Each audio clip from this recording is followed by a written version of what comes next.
मैं ज़्यादातर डरावनी कहानियों के वीडियोस बनाता हूँ, लेकिन ये थोड़ी अलग कहानी है जिसमें एक लड़की अपने कपड़े उतारती है और जंगल में लापता हो जाती है। इस लापता मामले में मॉरिन कैली नाम की एक युवा लड़की शामिल है। उसके दोस्त उसे अनु कहते थे।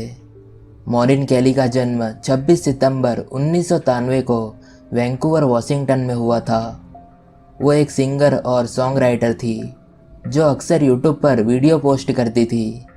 उसने लुइस और क्लार्क हाई स्कूल से ग्रेजुएशन कंप्लीट की।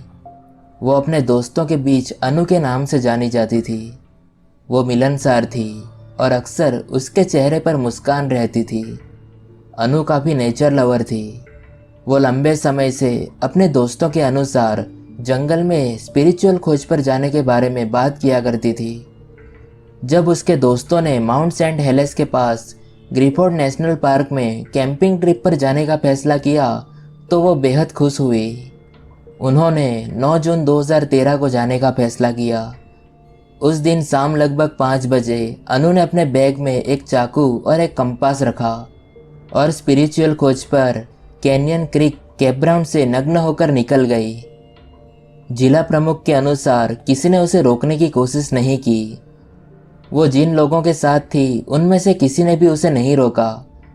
उस दिन धूप बहुत थी, इसलिए दिन काफ़ी गर्म था। जाने से पहले उसने कहा था कि वो आधी रात को वापस लौट आएगी। जब वो उस शाम वापस नहीं लौटी तो उसके दोस्तों ने 10 जून की सुबह उसके लापता होने की सूचना दी। उसे फिर कभी देखा या सुना नहीं गया। 10 जून की सुबह जांचकर्ताओं ने मॉरिन कैली के लापता होने की जांच शुरू की। जांचकर्ताओं की कई टीमों को मॉरिन कैली को खोजने के लिए भेजा गया था और जब उन्होंने ऐसा किया तो उन्हें भारी लकड़ी से ढके गहरे इलाके का सामना करना पड़ा। एक दिन की खोज के बाद जब खोजकर्ता एक पक्की सड़क पर पहुंचे तो उन्हें पैरों के निशान मिले जो कैली के आकार से मेल खाते थे। हालांकि उसके कदम आगे नहीं मिले, एक जगह पर आकर रुक गए और कुत्ता आगे की गंध का पता लगाने में असमर्थ रहा। इसके बाद उन्होंने फिर से जंगल की खोज करने का फैसला किया। जिला प्रमुख ने कहा, इस रहस्य को सुलझाना आसान नहीं है क्योंकि वहाँ बहुत सारी झाड़ियाँ हैं और कुछ क्षेत्र रहस्यमय हैं, इसलिए इस गुत्थी को सुलझाना आसान नहीं है।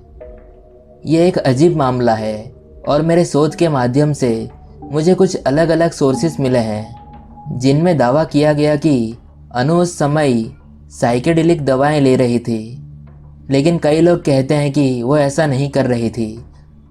मॉरिन कैली और उसके अवशेष अभी तक पुलिस को नहीं मिले हैं। उन्हें बेईमानी का भी कोई सबूत नहीं मिला है। ये अनुमान लगाया गया है कि जब वो सड़क पर गई होगी तो उसका अपहरण कर लिया गया होगा या रात में तापमान गिरने के कारण ठंड लगने से उसकी मौत हो गई होगी। इसके अलावा उसके एक दोस्त ने रेडियो समाचार को बताया कि अनु शायद नहीं चाहती थी कि उसे ढूंढा जाए। मामले की विचित्रता को बढ़ाते हुए कैली का एक नया फेसबुक पेज हटा दिया गया और उसके परिवार ने दिसंबर 2017 के बाद अपडेट पोस्ट करना बंद कर दिया। एक पोस्ट पर उसके भाई की ओर से अजीब प्रतिक्रिया आई जिसके अंत में मुस्कुराते चेहरे के साथ लिखा था, मैं कुछ चीज़ें जानता हूँ। इस मामले को मीडिया में बहुत कम या कोई कवरेज नहीं मिला। मुझे उम्मीद है कि एक दिन वो सुरक्षित मिल जाएगी अगर वो यही चाहती है, और अगर नहीं तो मुझे आशा है कि वो जहाँ भी होगी खुश होगी।